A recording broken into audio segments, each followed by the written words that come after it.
लेकिन पश्चिम बंगाल में मैं देख पा रही हूं ममता बनर्जी की सरकार में 7 वर्ष में 10 बार पेपर लीक हुए थे। अच्छा, हमको सिखा रिया है।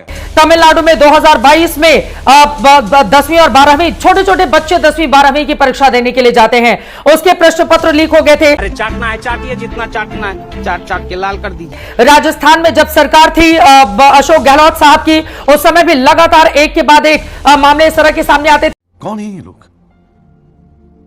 कहां से आते हैं? इस पर विपक्षी दलों को राजनीति नहीं करनी चाहिए। कंचना जी, अब गर्दा उड़ेगा भैया।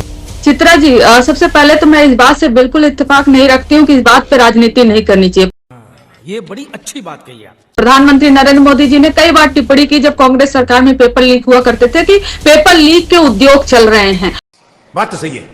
और सबसे बड़ी बात कि प्रधानमंत्री जी खुद परीक्षा पे चर्चा करते हैं। जब परीक्षा पे चर्चा प्रधानमंत्री हमारे देश के करते हैं तो परीक्षा लीक पर चर्चा भी होगी, वो चाहे प्रधानमंत्री करें और चाहे अपोजिशन के लोग करें। और अगर इस पे राजनीति नहीं करनी होती, बात नहीं करनी होती, तो यहाँ पर पॉलिटिकल पार्टी के स्पोक्स पर्सन नहीं बुलाए जाते।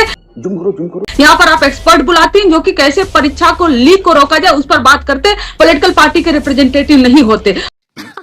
सही पकड़े हैं। और आप भी तो जगह जगह के विपक्ष के राज्यों के कितना पेपर लीक हुआ शर्म करो ना ही रही। इसका मतलब ये खुद कह देना कि ये हो रहा वो हो रहा, दूसरों से कहना कि राजनीति नहीं करनी चाहिए, ऐसा नहीं होता। वाह दीदी, वाह दीदी।